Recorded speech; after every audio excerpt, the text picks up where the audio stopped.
Welcome to Unhinged Magi! We're back, and we're going to talk about something very important. Hairs growing out of random places. I have one right here that grows out of here, out of my hand. It's attached to a mole. It's like white. I have to trim it every once in a while. And every once in a while, I'll put my hands on camera, and people go, "Hey, look! There's this white hair. It's crazy." And everybody loves talking about it. It's a white hair growing out of mole, people. Yeah. And why does hair grow out of ears? Why does that even happen? I don't know. I have to pluck those things all the time. Oh, God. oh, getting old. Let me tell you. It's terrible. The hair. Is hair the hair. Is hair some kind of Okay. fungus? We're Or do going my ears just go through puberty? back to real Are topics. these actually testicles?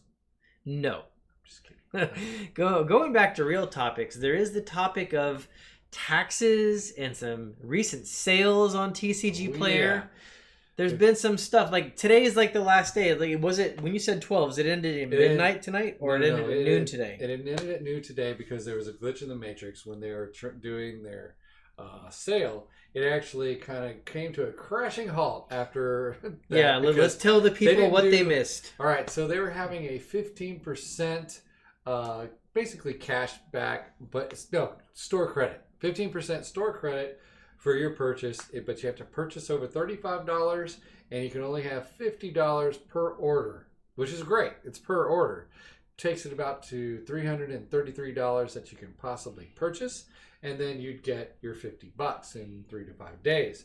And so it sounds really good. And then you can keep ordering and ordering and ordering at that level and get that discounted. And this was all through TCG Player. It was a special, like, limited time sale. Correct. It was a limited time sale. It's supposed to be only for 6 hours. It's supposed to start on October 1st at 6 p.m. and end at 11:59 p.m. However, as soon as it launched, it cratered. You couldn't get nothing. Well, I suppose that's a good thing for their overall sales on their site, that it actually like cratered because it showed that people were actually going there to buy stuff. Oh yeah, it definitely did that. And then they went ahead and said, okay, we're going to extend it, we're going to fix it, and then we're going to extend it all the way to 12 noon the next day. Mm-hmm. And so, people were starting to buy and that kind of stuff. And then people started talking about taxes. Because if you're getting 15%, a little bit cash back kind of thing, and now you have to pay a sales tax on an internet tax, and a lot of people weren't expecting the sales tax. And when they weren't expecting the sales tax, because here in the state of Florida, it got passed in June? It was June 1st, I think is what 1st? You saw. Okay. That we have a 6% online sales tax for the state of Florida. So I automatically get a sales tax from TCG Player whenever I buy anything, because any online company that sells over $100,000 within the state of Florida is going to have to pay 6% sales tax. But this is all based on a Supreme Court ruling that happened in 2018. Correct. And in the Supreme Court ruling, which is a federal bureau group, because you have state and you have federal, right? Well, the Supreme Court is a federal group ruling on what has to happen for tax law, but it's interesting because they ruled on how state law has to happen. Right. And so they didn't rule on like a federal tax. They ruled on a state tax, but it's effectively, if I understand it, tell me if I'm off base, it's effectively if you are selling things online, then you have to track where the buyer actually lives. Correct. And you have to collect taxes for that buyer's state at their state's rate. And as soon as you roll over a certain amount of sales in that state, depending on the rules are different for each state. That's another thing that's a problem. Yep. Every state has their own different tax laws for sales tax collection on online sales.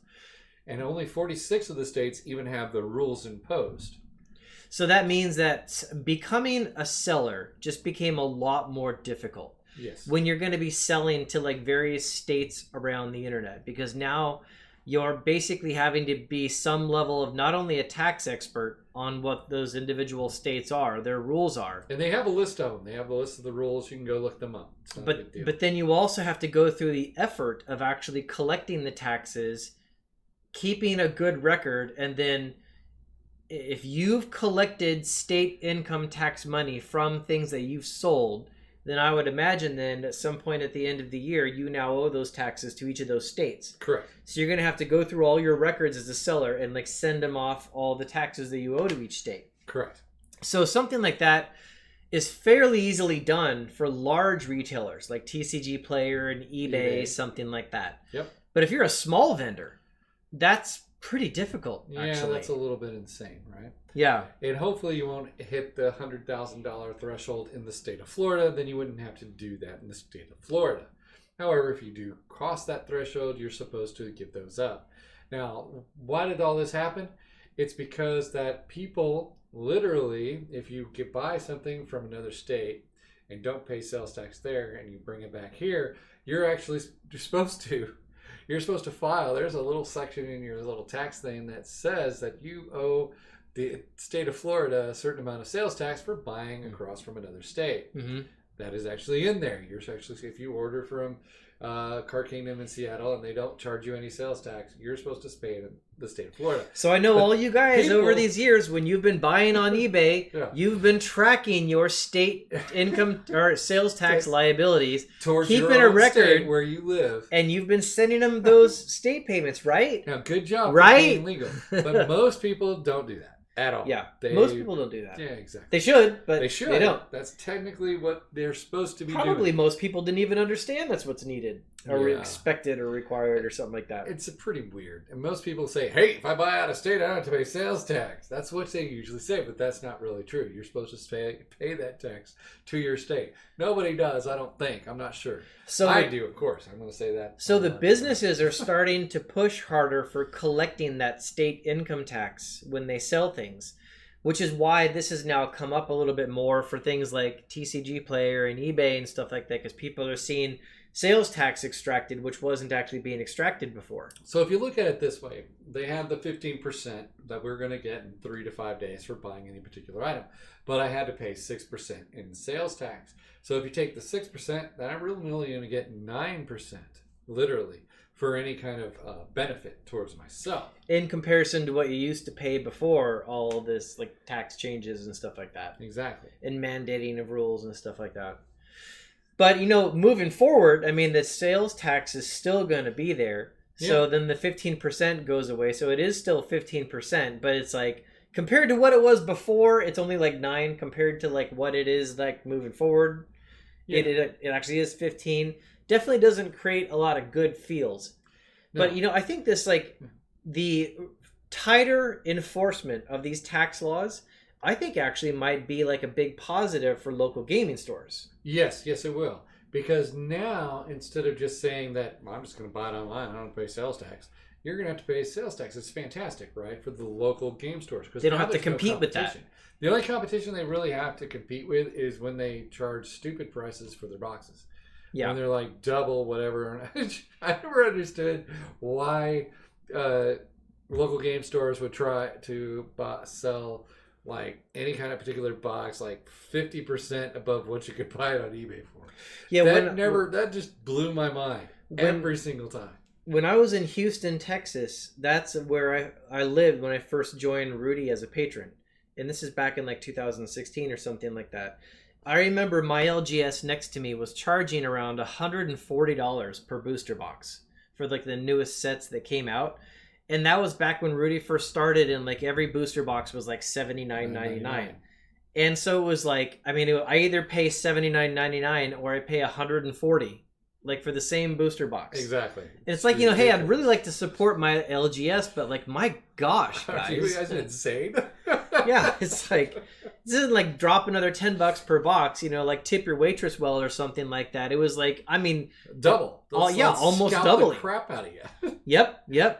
That's when I went to my LGS and went. They were charging like an extra $100. I forget what the set was. I think it was Fifth Dawn. I went, "Are you freaking kidding me? Look, we can go online and I can buy it for you and give it to you. You're gonna pay me that kind of money? Yeah, I'll do that all day long." So, you know, there's this new enforcement of tax laws. I think is something that like needs to be discussed a lot because it has a lot of other like unintended consequences, I'm thinking. Because like if you were a small business and going through all of this effort of collecting taxes, like you're not Star City Games or TCG Player or Card Kingdom or Channel Fireball. Like you're a little mom and pop shop that has an online website and you sell to whoever comes in. Beef jerky, come on down. And now all of a sudden you have to track all of your online sales based on where the buyers live and comply with all these tax laws. Something like that might be so difficult that on the small mom and pop shops might find themselves pushed out of that arena. Whereas anyone who's large enough to have like a very like nice authenticated automated system, then they're not going to feel it so much. Yeah. And so that might be an unintended consequence of hurting like a smaller business. I could see another business coming in and just being a back end for those businesses along the way. Like charge them a really, really tiny fee. Because all you're going to do is take their logs. That's it. Yeah. So you just back end into their say, okay, we're going to use an EDI client. That's basically what H&R Block does when you think about it. Like, you know, I'll just keep a log file, and if you ever owe sales tax, we'll ship it.